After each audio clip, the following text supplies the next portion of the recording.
महामहिम राष्ट्रपति के अभिभाषण पर अपने विचार व्यक्त करने के लिए आपने समय दिया, इसके लिए बहुत बहुत धन्यवाद। शुरू में ये कहना चाहता हूँ, लल्लन जी, 1977 में जब नेताजी मुख्यमंत्री बने थे, सर हम क्या करें, बात करें कि नहीं करें? लल्लन जी अभी सुनिए, ओ लल्लन जी, अब मंत्री बने आप। लल्लन जी आपका वक्त पूरा हो गया, आप सुनो तो नहीं, दूसरों को भी सुनो प्लीज। सर आज मुझे एक अच्छी बात लगी, महात्मा गांधी जी का एक वाक्य है, spiritualise the politics. Today I heard the speech of the opposition party leader which was spiritualizing the politics today, and I really appreciate his speech today, the way he spoke about the spiritualism of the politics, but somehow it is the other way in the country right now. और आपने भी उस पे भाषण में कहा ही है, जब राष्ट्रपति महोदय की महाभाषण पे विचार व्यक्त करने के लिए खड़ा हूँ तो थोड़ा सा अंतर्मन में सोच रहा था कि सही में चुनाव कैसे हुआ, और जो गिरावट हमारे प्रचार में आई थी वो देखकर बहुत सदमा होता था, दुख होता था। खास करके आदरणीय प्रधानमंत्री जी के पद पर रहे हुए व्यक्ति की जब विचार प्रकट होते थे तो बुरा लगता था। कहाँ जा रहे हम, कहाँ लेके जा रहे इस देश को हम, वही तो बता रहा हूँ। अभी आप सुन लीजिए ललन जी, ये इंडिया बनाना हमारा, you are there sir, honourable chairman sir, when we formed the India, he was there in the India. He was one of the members of the India Today speaking the other way. Anyway, just I wanted to recollect the memory. He was there present in the Mumbai meetings also. Anyway, that I want to recollect. चुनाव के दरमियान जो कुछ हुआ वो बड़ा बुरा लगा। हमने पूरे देश में एक नफरत पैदा करने की कोशिश की, हमने ध्रुवीकरण करना चाहा, और वो ध्रुवीकरण धर्म के विषय पर हो रहा था। हम भी हिंदू हैं, हमें गर्व है हिंदू होने का, लेकिन ये मतलब नहीं कि हम दूसरे की घृणा करें, और हम घृणा फैलाकर दीवारें खड़ी कर रहे थे, और दीवारें खड़े करने के लिए जो भाषा का प्रयोग हो रहा था वो इतना गिरा था कि बहुत दर्द हो रहा था कि देश के प्रधानमंत्री मंगलसूत्र की बात करते, देश के प्रधानमंत्री बोलते जिसके पास ज़्यादा जनता लोग हैं वो तुम्हारा मंगलसूत्र छीन कर लेके जाएंगे। हमें हमारी पार्टी को भी कहा, नकली कहा, हमारे आदरणीय उद्धव जी ठाकरे साहब पर भी लांछन लगाए, लेकिन एक हमारे उद्धव जी ठाकरे साहब जिस ढंग से डट के खड़े रहे, और हमारे शरद पवार साहब हो, हमारे कांग्रेस के राहुल गांधी जी हो, सोनिया गांधी, ये सब मिलकर इंडिया बनाई, आप भी उसमें हैं, हमें बहुत खुशी है।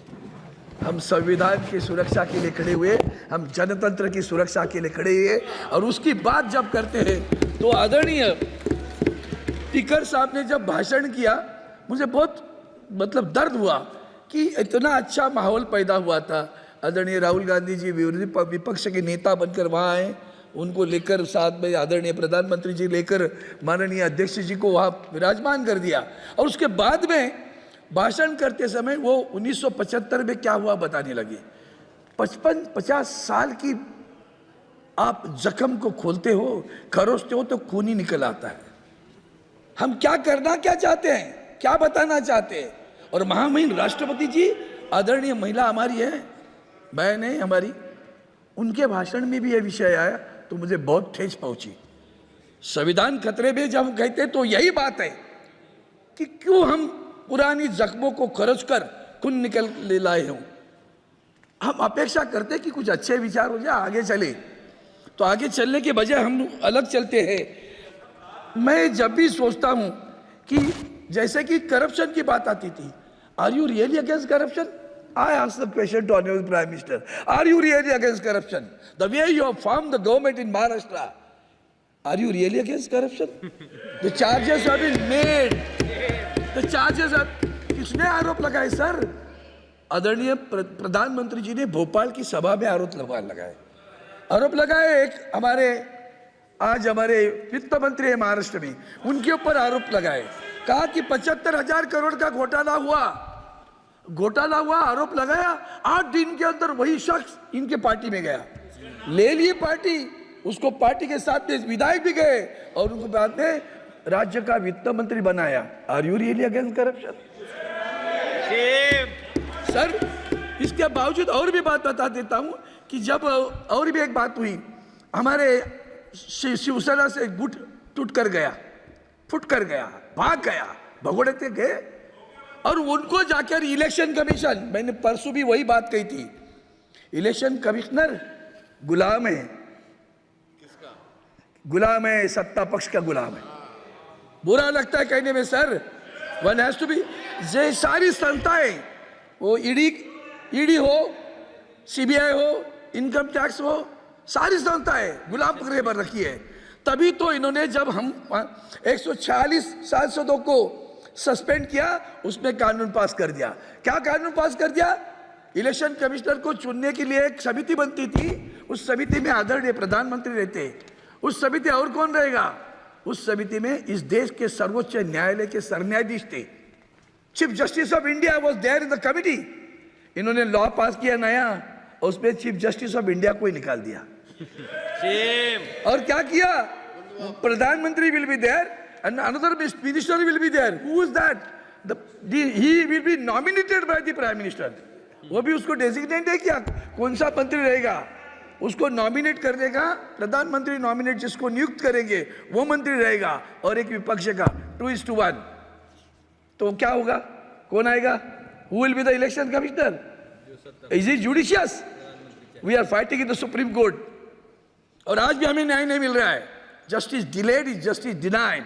आई request the honourable supreme court through the house, kindly look into this issue. It is you know, the sanctity of the democracy has to be maintained. उसका पवित्रता रखनी है तो जुडिशरी भी ऐसी बंद होनी चाहिए। वो तो चंडीगढ़ का मामला था ना, वो आईने में आया करके तो छुट गया, नहीं तो चंडीगढ़ का मेयर भी जाता था। ये कम नहीं है ये लोग। और इसलिए मैं कहता हूँ कि ये जो संस्थाएं जो बनी है ना, महामहिम राष्ट्रपति जी, आपको भी कान खींचने का अधिकार है, आपने नहीं कान खींचा। जो भी सारी चीजें गलत होती है, आप कुछ नहीं बोलती। हमने अनुभव कर दिया सर, इसके लिए मैं बोल रहा हूं सर। अब ये जैसे इतने सारे विषय है, महंगाई पे हो या बाकी सारे, मणिपुर सर, मणिपुर में मैं 6 दिन रहा। I was there in for 6 days। I was there in Manipur. I have witness it कि मैती और कुकीज में कैसे झगड़ा चल रहा है वहाँ, और देश एक राज्य। मैं उसी दिन मैंने कहा था चैनल पर आकर कि the state is divided. The honourable prime minister is silent. मौनम सर्वार्थ साधनम। व्हाट अ मौन। ये मौन अच्छा है देश के लिए? बहुत दर्द होता है सर। और जो अगर आपने वीडियो क्लिप देखी होगी ना, ये देश को कलंकित, सिर्फ वहाँ दंगा नहीं है सर, वहाँ जिस तरह से कि हमारी बहन के साथ अत्याचार हुए हैं ना, वो देश को कलंकित करने वाले अत्याचार है। ये लांछन है इस देश को। आवाज नहीं आई सत्ता पक्ष से, ये बुरा लगता है। सभापति महोदय, मैं और एक चीज कहना चाहता हूं कि आज भी इलेक्शन कमीशन हो, परसों उसके चुनाव में और एक बात हुई sir. Have you noticed it mister chairman? Have you noticed it? 2 things happen. The honourable prime minister and the honourable home minister दोनों ने कहा, एग्जिट पोल याद है? हाँ, 400 पार।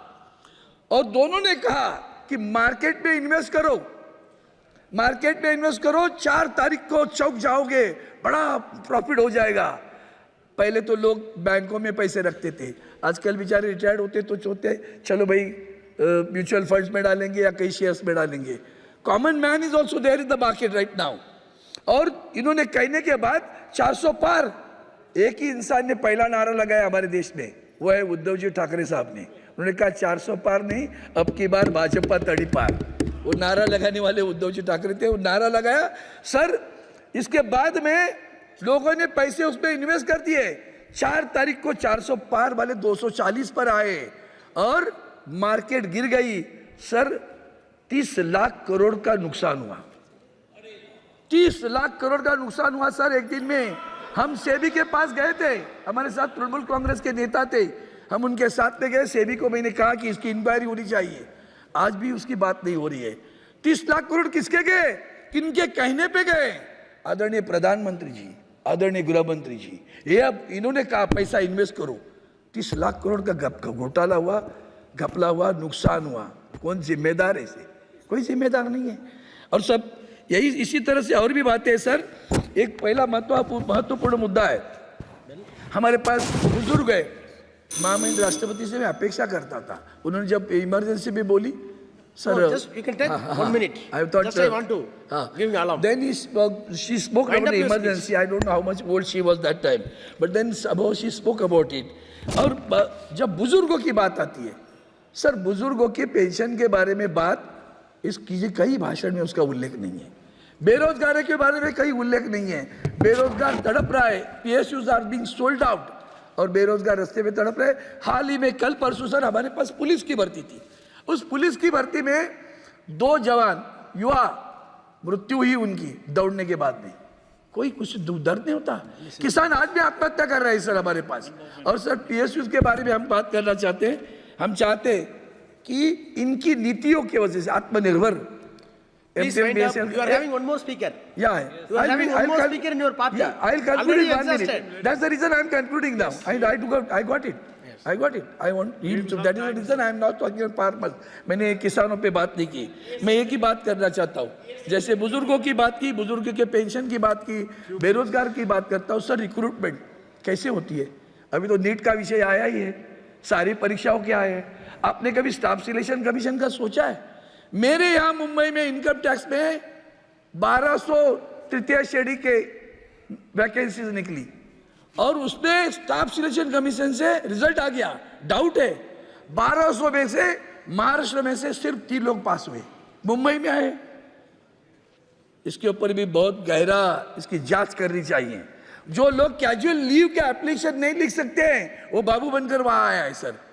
ऐसी स्थिति है। और इसलिए मैं आपसे प्रार्थना करता हूं कि हम लोग पुरानी बातें निकल कर, इतिहास भूगोल क्या क्या निकाल कर जो देश को विघटित करने का विभजनकारी विचारों को लेकर आगे चल रहे, मेरी प्रार्थना है आप सभी से, खास करके सत्ता पक्ष से, छोड़ो कल की बातें, कल की बात पुरानी, नए द्वार पे लिख देते हैं मिलकर नई कहानी। हम हिंदुस्तानी, हम हिंदुस्तानी, हम हिंदुस्तानी। जय हिंद, जय महाराष्ट्र। Thank you.